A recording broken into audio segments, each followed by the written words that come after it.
Muito bem, queridos irmãos, vamos começar a nossa segunda aula desta manhã. Os irmãos já tiveram aí essa excelente aula sobre o uso dos slides. Perdão porque eu assisti a aula, mas não pude montar meus slides de acordo com as técnicas apresentadas, então os nossos slides vai ficar aí de uma forma mais simples, né? Mas é uma alegria estar aqui com vocês neste webinário do DENEC, com essa preparação para o EBD em síntese, que hoje à tarde teremos ali no Templo Central e em outros locais, de acordo com a aula que você vai assistir. Com alegria estamos aqui contribuindo com os irmãos, participando, agradecer ao DENEC, na pessoa do pastor Reinaldo, por essa abertura, esse espaço aqui, e nós vamos então falar hoje sobre pregar para transformar vidas, ou como pregar para transformar a vida dos ouvintes. No entanto, os tópicos, a forma como nós vamos mostrar isso aqui, ela é perfeitamente aplicável a ensinar para transformar vidas também. O nosso foco será um pouco na pregação, no sentido de que você vai montar a mensagem. A revista da EBD a gente já tem o material pronto, porém nós também muitas vezes vamos precisar trazer algo além da revista para aplicar a vida dos ouvintes, e nós vamos ver que exatamente a aplicação é o foco do que nós vamos trabalhar na aula de hoje, tá? Então, deixa eu já ir colocando aqui, muito bem, pregando para transformar vidas.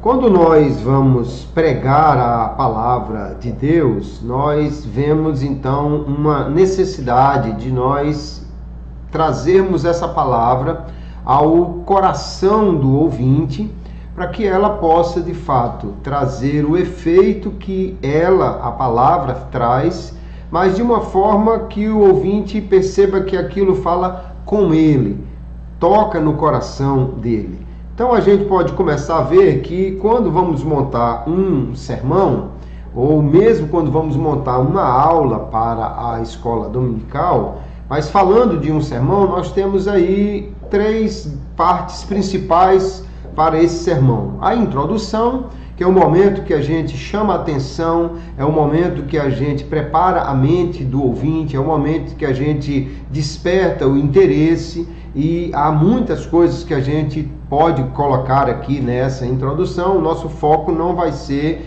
isto agora, e aí nós em seguida vamos trazer o conteúdo realmente da aula ou do sermão.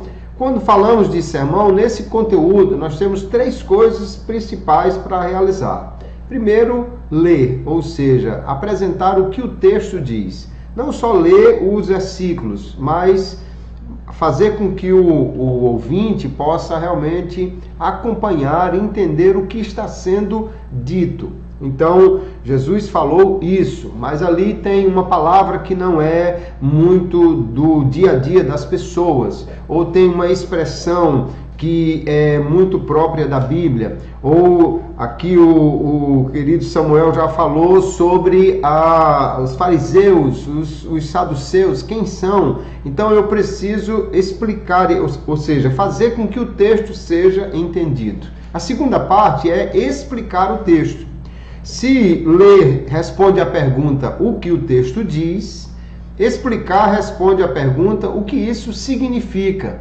Porque aí eu digo, Jesus estava falando com um fariseu, tá, tudo bem, mas o que isso significa?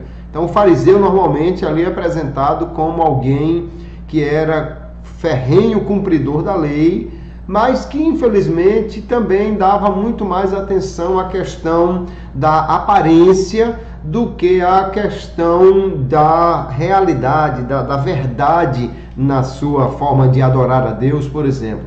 Então, isso é explicar o texto, né? Para que o ouvinte entenda que não ele está entendendo o que o texto diz, mas o que isso significa.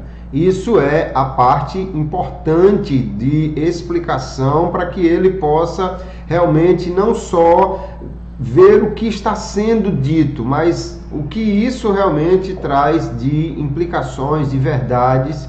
Isso é fundamental. Às vezes nós vemos alguém pregando sobre uma narrativa e ele, basicamente, ele lê a narrativa novamente, mas ele não explica o que significou aquele momento, o que aquilo tem a realmente ser entendido para que se perceba o cenário, as implicações daquilo. Mas a parte que nós mais vamos nos dedicar nessa aula, e que realmente é importantíssimo para transformar a vida do ouvinte, é o terceiro ponto, aplicar, que vai responder a seguinte pergunta: o que isso significa para mim? Então eu entendi o que o texto está dizendo. Quando foi feita a explicação, eu entendi o cenário, entendi as implicações ali. Mas eu estou falando de um texto lá do século I, ou estou falando de um texto lá de 2000 anos antes de Cristo. O que isso tem a ver comigo? Então, a pregação e também a aula da EBD, ela não é uma aula de história bíblica. Não vamos falar apenas só sobre o que aconteceu na vida de Davi, o que aconteceu na vida de Abraão, porque o ouvinte, o aluno da EBD, o ouvinte da pregação, ele pode facilmente se desconectar achando que aquilo é só sobre uma pessoa que viveu há milhares de anos atrás e nada tem a ver com a vida dele.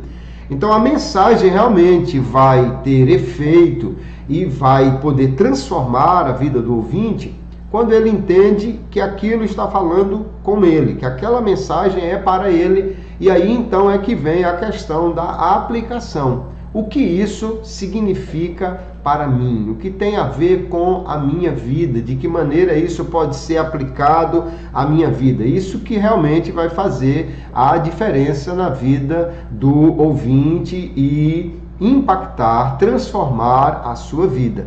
Então nós vamos pensar aqui hoje como aplicar a mensagem do texto que lemos, ou a mensagem da EBD. É preciso também, muitas vezes, o professor pensar nessa questão da aplicação, porque nós nem sempre temos isso desenvolvido na revista também.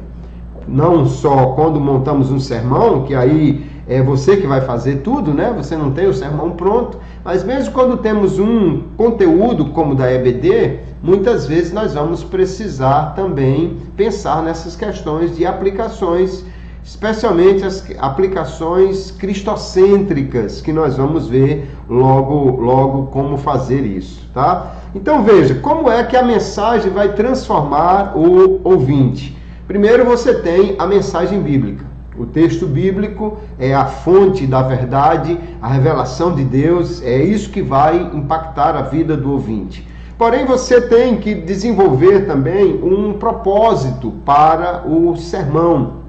Muitos pregadores, eles começam uma mensagem e não sabem onde querem chegar, não tem um propósito definido. Esse sermão, ele tem um propósito evangelístico, ele tem um propósito devocional, ele busca fazer as pessoas crerem em Jesus como Salvador, ou o propósito da mensagem é levar as pessoas a buscarem mais a Deus, ou fazer com que os crentes se apliquem mais à obra de Deus. Qual o propósito da mensagem? Isso é muitíssimo importante, porque se eu não tiver o propósito, eu não sei onde eu quero chegar, eu não sei que aplicações eu vou fazer, eu não sei a transformação que eu quero trazer para a vida do ouvinte. A gente brinca na aula de homilética dizendo que tem pregadores que saem como, a mensagem dele é como a viagem de Abraão, que saiu sem saber para onde ia, né? Então ele não sabe também onde quer chegar. É preciso se pensar no propósito. Normalmente na EBD você já tem ali os propósitos para a aula, embora que os propósitos ali muitas vezes são os propósitos educacionais básicos, mas quando pregamos a palavra de Deus e pensamos em transformação, tem outros propósitos também que a gente pode buscar. E aí agora, para se cumprir esse propósito, é que eu tenho a questão da aplicação. Olha só, aplicação, porém aqui parece que agora nós tivemos o primeiro problema do congelamento. Mas vamos resolver agora.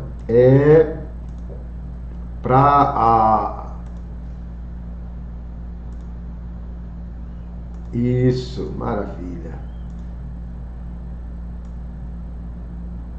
Muito bem. Então veja, a mensagem que vai transformar a vida do ouvinte, ela tem a aplicação daquela mensagem bíblica dentro do propósito que foi definido, tá? Então aí eu tenho como fazer agora a mensagem fazer sentido para o ouvinte ou para o aluno da EBD, se eu estou ensinando também, e isso vai trazer a verdade para a sua vida, o que vai realmente transformar, impactar e agora buscar uma resposta. Então a resposta do ouvinte é diante da aplicação que foi feita da mensagem bíblica com um propósito que foi definido para aquela pregação, para aquela aula. Então esses passos são importantíssimos para que eu possa de fato transformar, impactar a vida do ouvinte. Veja, a palavra é a palavra de Deus. Quem aplica ao coração é o Espírito Santo. Porém, o pregador, o professor, ele é responsável por fazer com que essa mensagem seja entendida para que o ouvinte possa então responder a ela, e essa resposta, até mesmo o pregador ou professor deve buscar levar o ouvinte a refletir e responder a esta pregação, a este ensino, a essa mensagem. Por isso é importantíssimo pensar aí em todos esses propósitos, tá? Então vamos agora focar na questão da aplicação. A aplicação é o ponto que vai gerar mais essa transformação e onde vamos focar o nosso trabalho hoje aqui nesta aula. A aplicação, ela deve ter algumas características, né? Ela deve brotar do texto.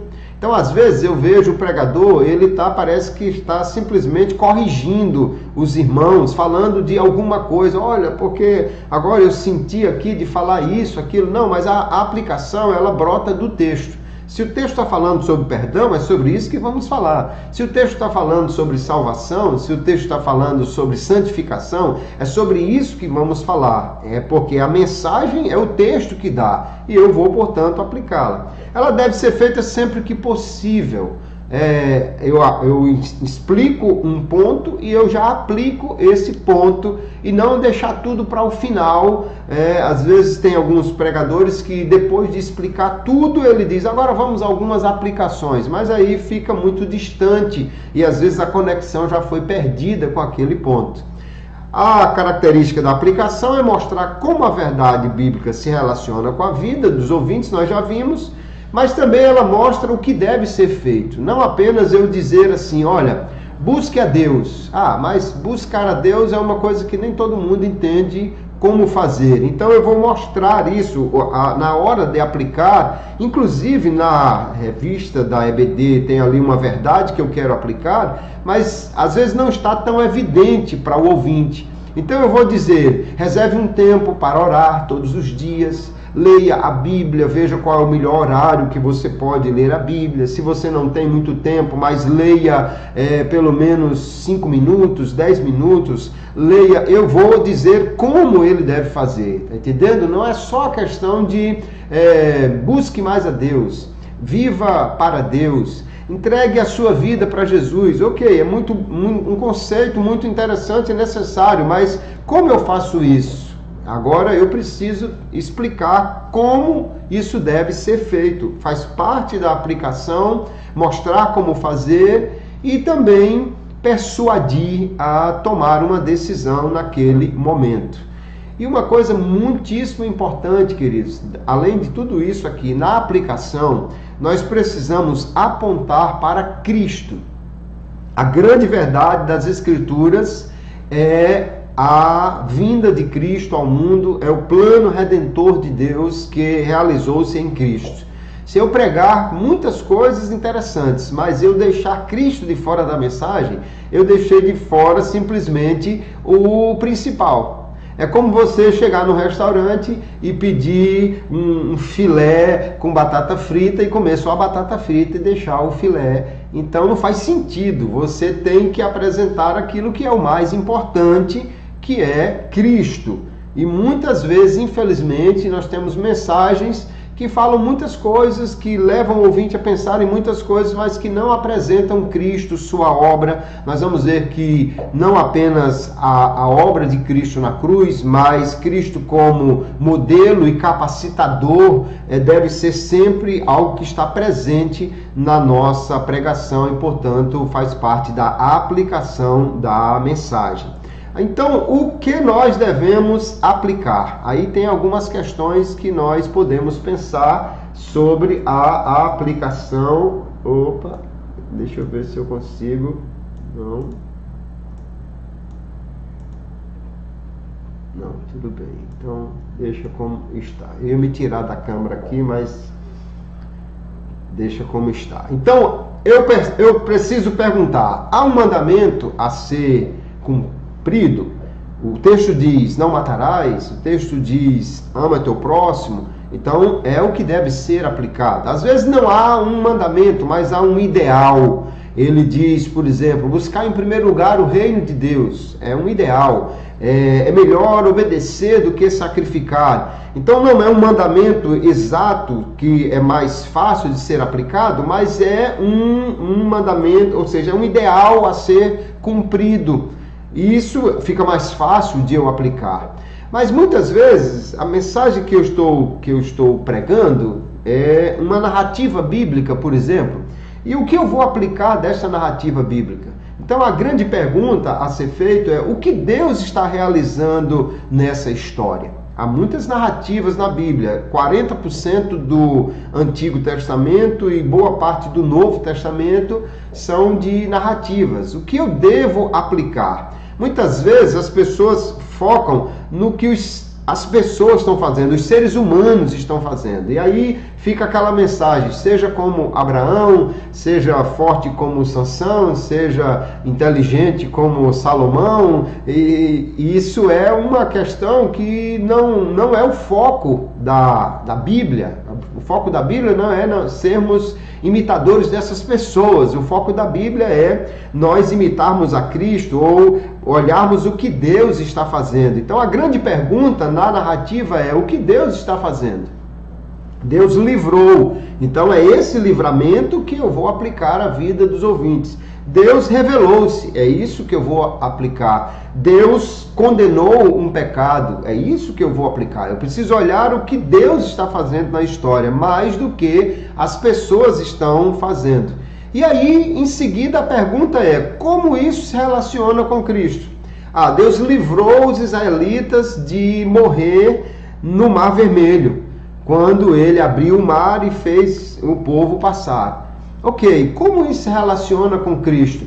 Cristo nos livrou da morte quando ele morreu na cruz para que nós pudéssemos ter uma vida eterna. Então, veja que agora eu posso explicar o que Deus fez na história e eu posso agora remeter a Cristo para que eu possa mostrar ao meu ouvinte, ao meu aluno da EBD também, como Cristo vai entrar nessa história. Isso é muitíssimo importante, queridos. Nós muitas vezes temos pessoas que estão pregando e elas ficam olhando o que os seres humanos fazem na história. Fica uma mensagem antropocêntrica. Vamos imitar Ruth, faça como Esté, seja como Davi. Mas esse não é o foco da pregação. A pregação deve apontar para Cristo.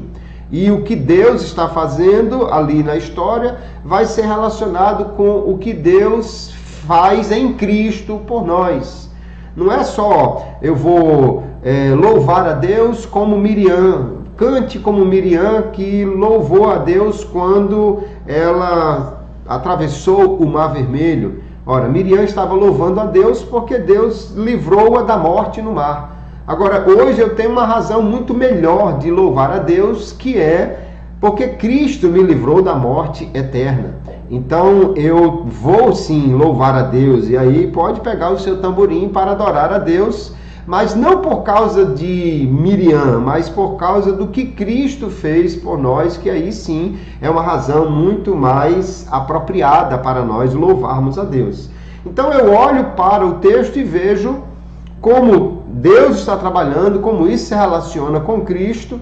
Agora, se eu tenho um texto cheio de personagens humanas e às vezes não fica evidente uma ação de Deus no texto, mas eu vou perguntar, as pessoas ali estão mostrando fé ou incredulidade? Muitas das narrativas bíblicas, elas trabalham um contraste entre duas personagens. Então você tem Saul, o incrédulo que não luta na força de Deus porque não crê, e Davi, o crente, que vai enfrentar não com a armadura de Saul, mas com a sua fé, a sua confiança em Deus. O problema não é a armadura de Saul, e nem tem muito o que aplicar nisso, mas sim o que Saul faz e demonstra incredulidade, e o que Davi faz e demonstra fé, porque é isso que eu vou aplicar à vida dos ouvintes. Então você tem Orfa e Ruth, você tem Abraão e Ló, você tem muitas vezes contrastes. E mesmo quando há só uma pessoa, uma personagem principal na narrativa, eu vou olhar como essa pessoa está agindo. Se isso demonstra fé ou incredulidade, ou se demonstra obediência ou desobediência, ou se demonstra uma atitude de submissão ou de rebeldia contra Deus. Então, é esse tipo de comportamento que eu vou buscar e ver na narrativa, porque é isso que eu vou aplicar. Davi creu em Deus, e agora então ele teve uma vitória por causa disso. Eu vou mostrar às pessoas que crer em Deus ou crer em Jesus vai trazer também essa segurança para a nossa vida.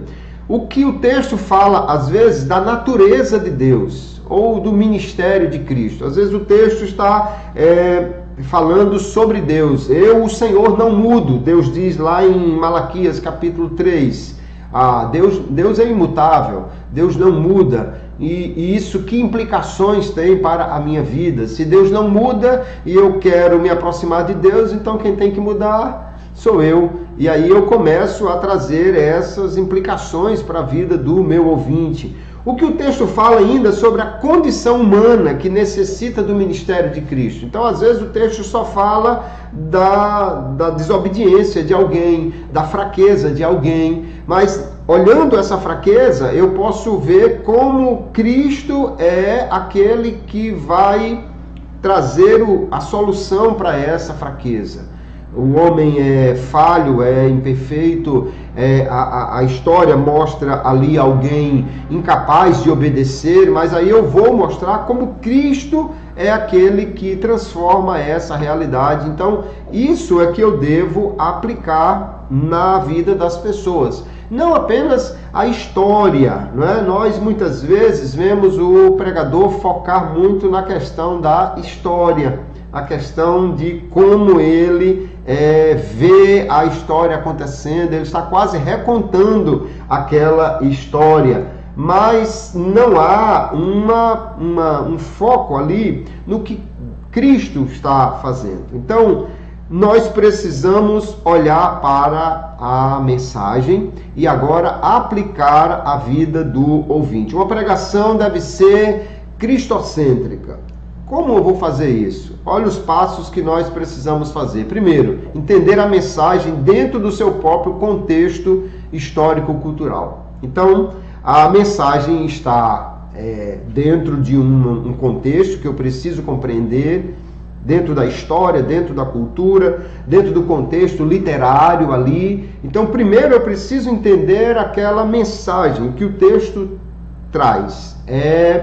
3 jovens numa fornalha por causa da sua fé, porque não queriam adorar a um outro Deus, no caso um rei transformado em uma divindade, e então por isso eles vão ser lançados na fornalha. Tudo bem. Agora eu preciso também compreender isso no contexto mais amplo da história de Israel e da história completa que a Bíblia mostra, e isso vai me posicionar em relação a esse texto. Nós temos muitas outras vezes histórias de pessoas que são colocadas em situação de ter que provar a sua fé, e eu posso então fazer uma relação com essas outras histórias. Mas eu preciso também fazer uma aplicação cristocêntrica. Então vamos lá, 3 jovens numa fornalha. A ideia não é simplesmente dizer, quando você estiver numa fornalha, Deus vai lhe livrar, ou quando você estiver numa angústia, numa tribulação, Deus vai lhe livrar. Isso é uma verdade muito importante, está no texto, e eu devo sim aplicar essa verdade. Mas onde Cristo entra nessa história?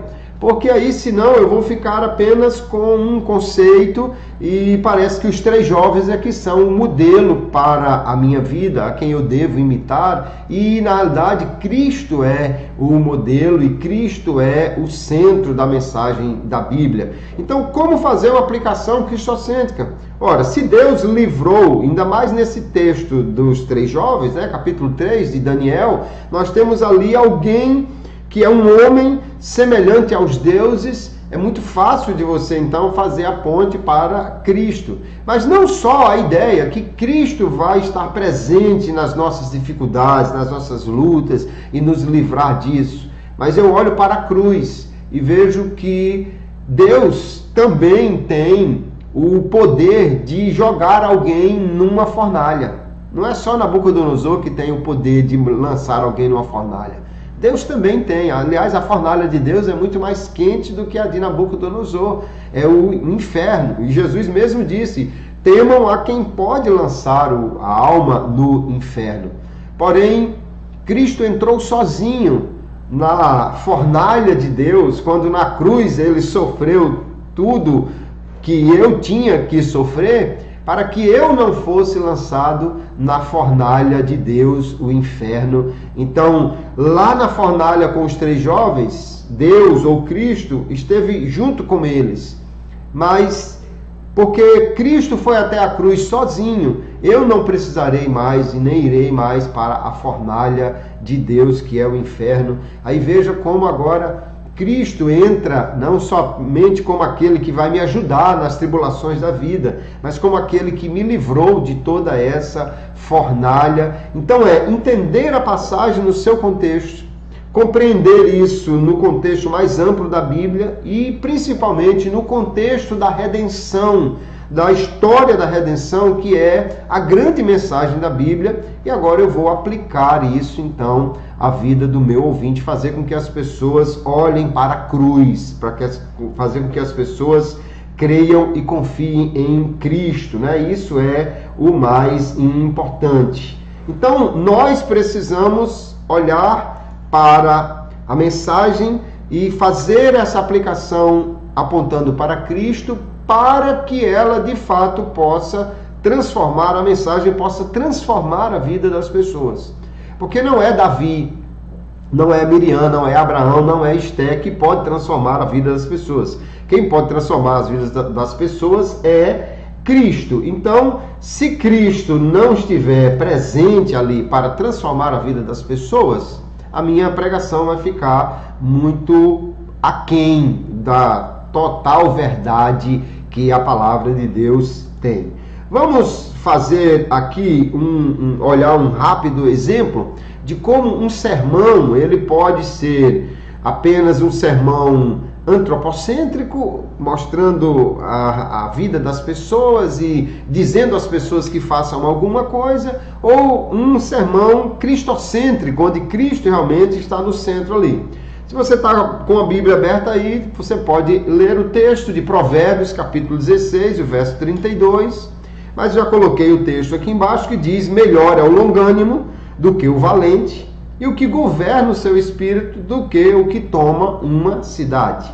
Então você tem um texto do livro de Provérbios, é um texto de sabedoria. Normalmente ele vai trabalhar o paralelismo, né? Ou seja, ele vai dizer a mesma coisa 2 vezes, em que a segunda frase ela repete, ou às vezes ela amplia às vezes até ela contradiz, mas nesse caso aqui ela repete o sentido da primeira frase. Melhor é o longânimo, ou seja, alguém paciente, alguém que tem domínio, do que o valente. Melhor é o longânimo do que o valente. E o que governa o seu espírito, que é a mesma coisa dito com outras palavras, né? Do que o que toma uma cidade. Ok, se a gente fosse dividir essa pregação aqui em tópicos e pregar essa verdade, alguém poderia ter então 3 pontos para uma mensagem. Primeiro, o que domina uma cidade é forte.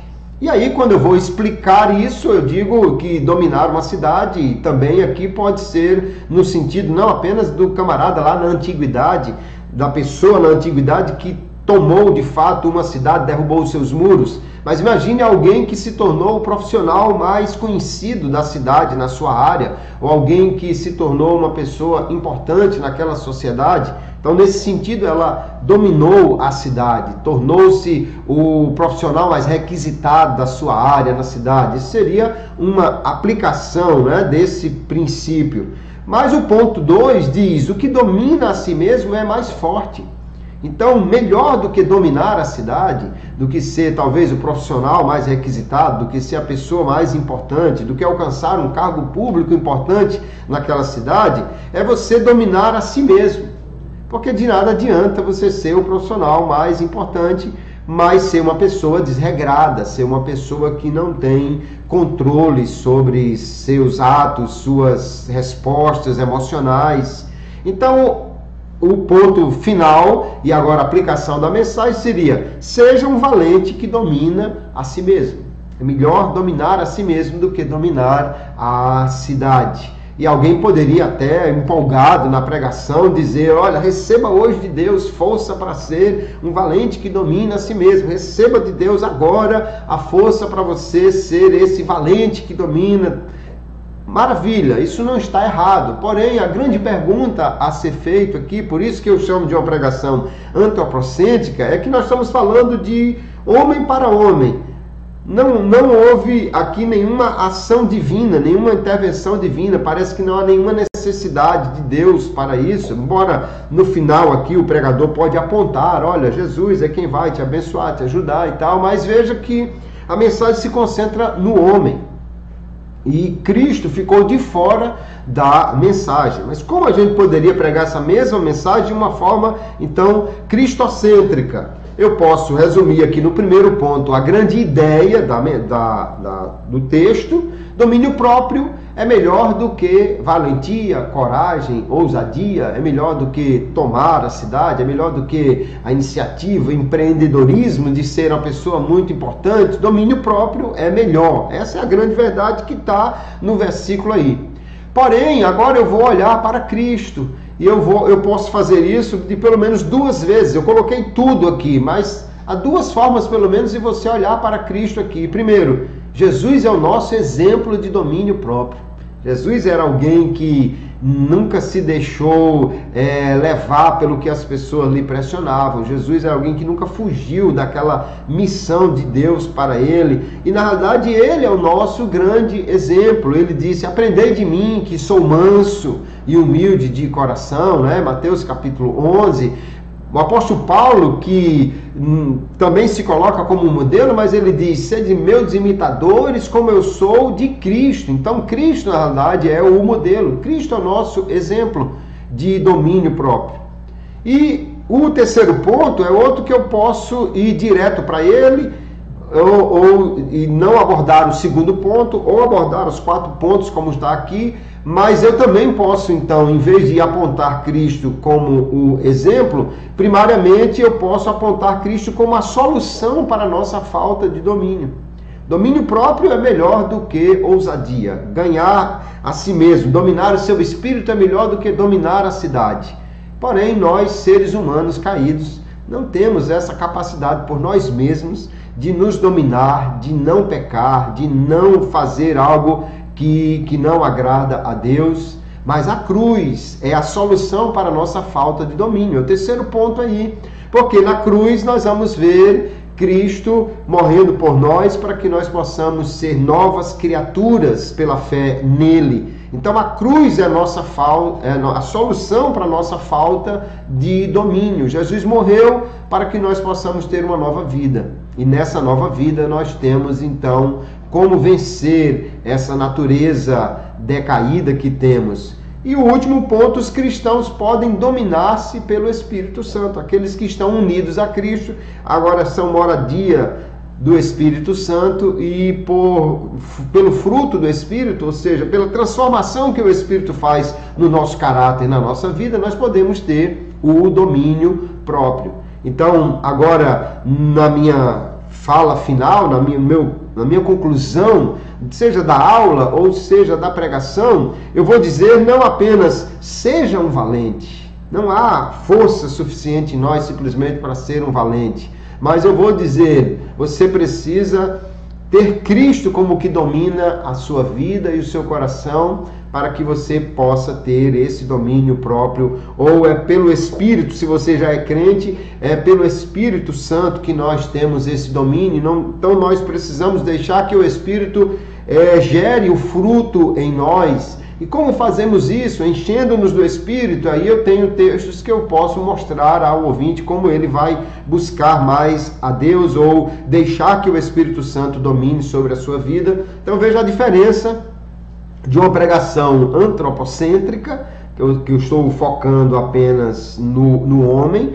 Faça isso, seja assim, ou seja como essa personagem bíblica, e a diferença de uma pregação cristocêntrica, onde ali eu estou mostrando Cristo como modelo, como o capacitador, e a cruz como o agir de Deus que nós precisamos ter na nossa vida. Então é bem diferente quando eu estou trazendo a mensagem de Cristo para as pessoas. Por quê? Porque quando ele estiver em casa e ele tiver dificuldade para aplicar isso aqui, mas ele vai lembrar que Cristo está com ele e pode ajudá-lo nisso. Se eu desse apenas Davi como modelo, então como Davi não está com ele, se eu desse apenas Abraão como modelo, e Abraão não estará com o ouvinte quando ele precisar, então ele vai se sentir completamente inseguro.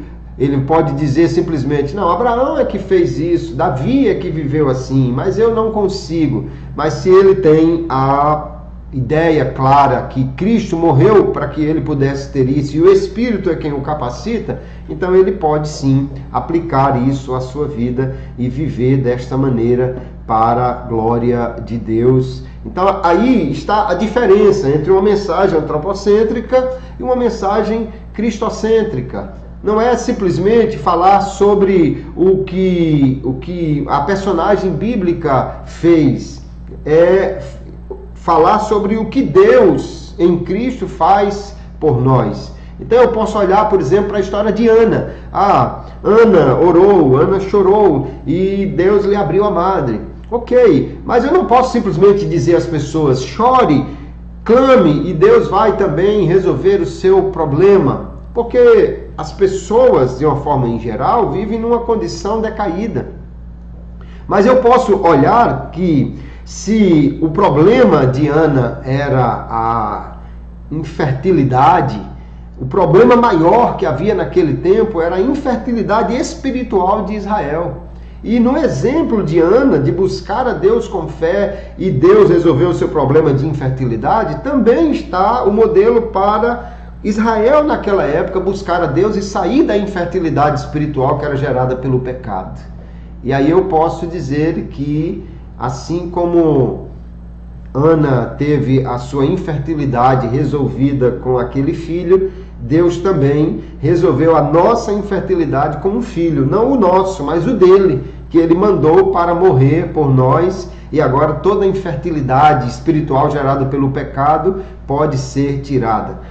Pastor, então não vou dizer que alguém busque a Deus, que ele vai lhe ajudar como ajudou Ana. Não, você diz isso também, mas não somente isso. A mensagem precisa ir até Cristo, porque senão ela fica incompleta, ela fica pequena, tá? Então veja, queridos, que olhando para a aplicação, a mensagem aplicada ao coração do ouvinte, e especialmente quando a mensagem ela tem Cristo como o centro, Cristo como o principal, é que nós podemos de fato impactar a vida do ouvinte, transformar a vida do ouvinte por meio desta aplicação. Não temos tempo e nem a aula pretende aqui ensinar tudo sobre isso.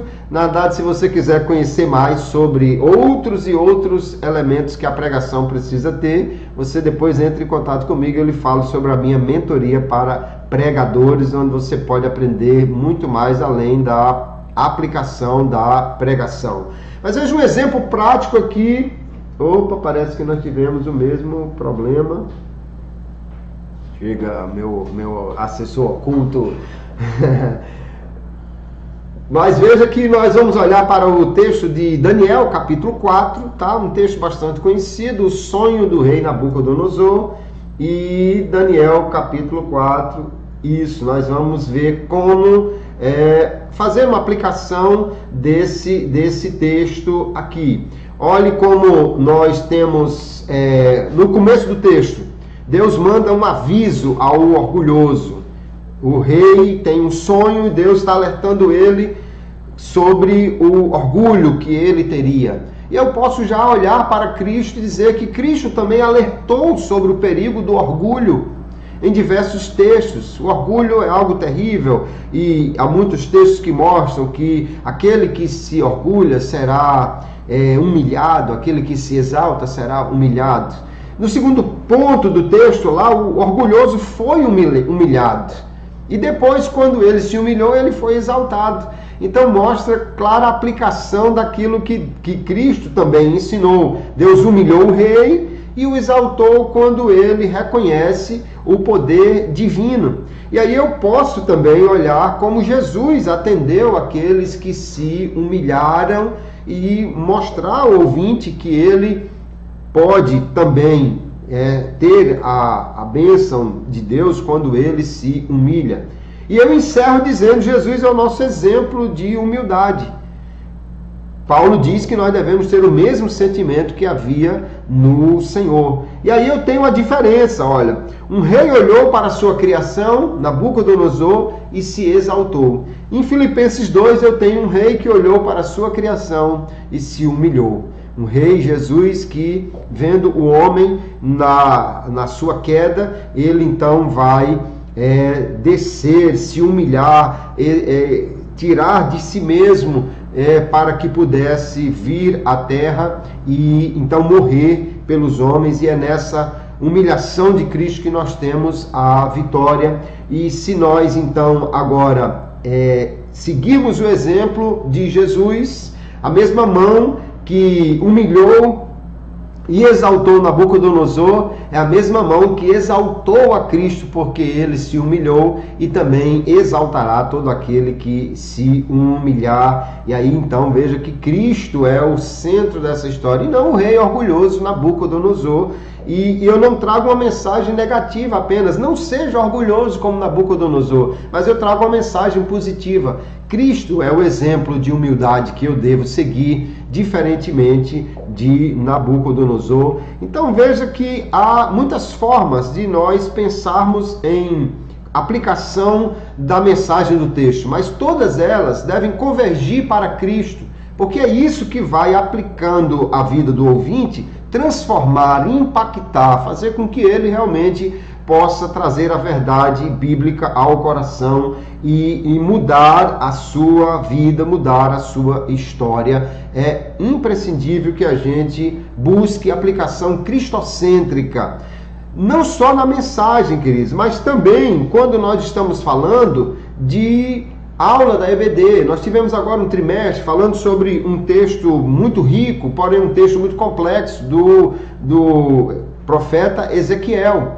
Eu não posso falar de justiça de Deus e apenas dizer que cada homem se apresentará com a sua justiça, não pode ser transferida a justiça de um para outro. Eu não posso falar somente sobre isso, sem deixar de falar da justiça de Deus em Cristo, que foi aplicada à nossa vida. Eu não posso falar de Gog e Magog, como Deus vai vencer um inimigo no final de tudo, sem apontar para Apocalipse capítulo 11, quando os reinos do mundo são do Senhor e do seu Cristo. Por quê? Porque a vitória de Gog e Magog é apenas, ou sobre Gog e Magog, é para Israel. Mas para nós há uma vitória muito mais importante, que é a vitória de Cristo sobre todos os inimigos.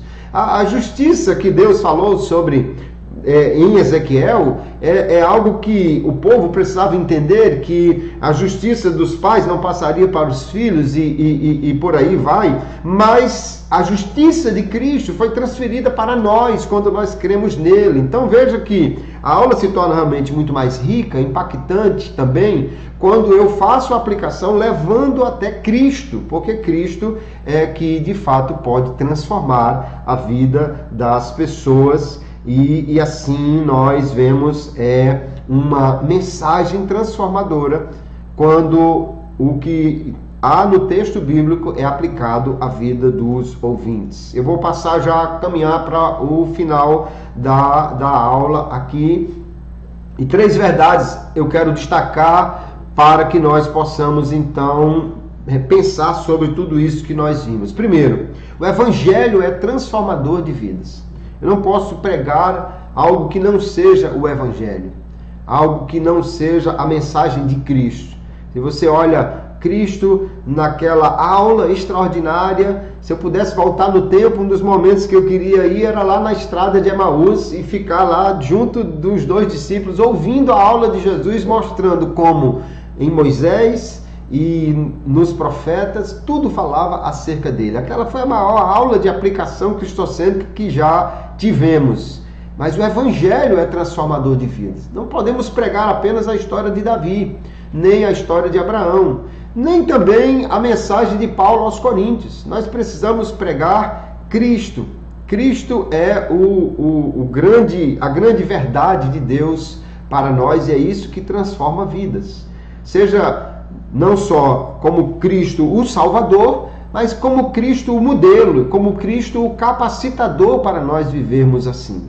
Devemos pregar então o Cristo crucificado, porque Cristo também não veio ao mundo apenas para ser um modelo, um mestre, não é apenas um fundador de uma religião, não é apenas um mestre da verdade. Muitas vezes as pessoas veem Cristo apenas como um mestre da verdade. Não, Cristo veio para morrer. O Cristo crucificado é que realmente impacta, transforma a vida das pessoas. Não vamos pregar somente mensagens de ajuda.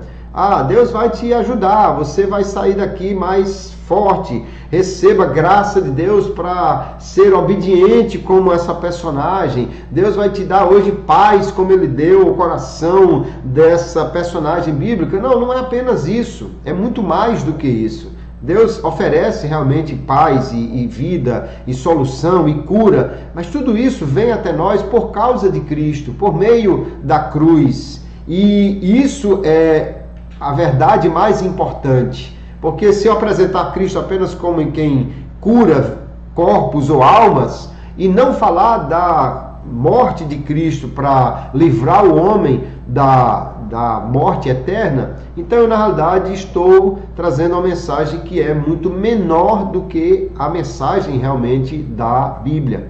Cristo cura, sim, mas Ele também leva o homem para o céu, livra do inferno. Essa é a grande verdade. E para pregar assim, queridos, nós precisamos ter conhecimento.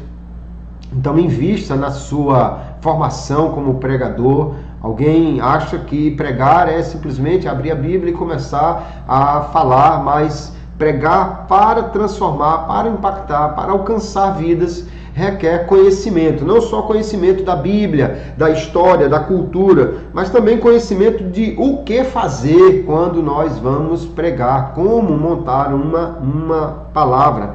E além do conhecimento, a pregação transformadora exige fidelidade. Fidelidade ao que o texto diz. Nós temos muitas vezes o pregador que começa num texto e daqui a pouco ele sai do texto. A gente brinca nas aulas de homilética dizendo que ele tem 3 passos, esse pregador, né? Ele entra no texto, Ele sai do texto e ele não volta mais para o texto, então ele fica aí falando sobre muitas coisas. Não, a pregação é a explicação de um texto da palavra. E para isso nós precisamos ter a fidelidade como mensageiros de Deus. Deus mandou um recado à humanidade por meio dos pregadores, quando lhes deu a Bíblia para eles pregarem, e nós precisamos ser mensageiros fiéis para entregar essa verdade. Então, o que mais se espera de um pregador não é ele ser um pregador criativo, não é criatividade, é fidelidade, é apresentar o que o texto realmente diz. Isto é que vai transformar a vida dos ouvintes. Nós precisamos ser pregadores fiéis, com uma preparação adequada para entregar essa mensagem da melhor maneira, porque é isto que vai transformar a vida dos ouvintes. E nós não pregamos só para informar, pregamos para mudar vidas. A Bíblia é uma mensagem baseada num texto do passado que traz mudanças para o presente, implicações para o futuro, mas isto só pode ser feito quando nós aplicamos essa verdade à vida dos ouvintes. Então, eu quero agradecer a você que esteve conosco durante todo este tempo, que Deus abençoe a sua vida, que você decida, se você já é um pregador, decida investir mais no seu ministério. Se você já me acompanha nas redes sociais, já deve conhecer um pouco da mentoria Pregação Eficaz. Se não, você me segue e depois você vai conhecer mais sobre isso. Muito obrigado a todos pela paciência de nos ouvir e nos acompanhar. Muito obrigado, o querido Diácono Samuel, pelo suporte e ajuda. Muito obrigado ao DENEC, na pessoa do pastor Reinaldo, por este espaço, e que Deus em Cristo continue abençoando ricamente a vida de cada um de vocês. Um grande abraço, queridos. Mais tarde estaremos no Templo Central, né, na nossa EBD em síntese, ou se você vai para um outro lugar, de acordo com a sua aula que você escolheu se inscrever. Mas que Deus abençoe a todos no nome de Jesus.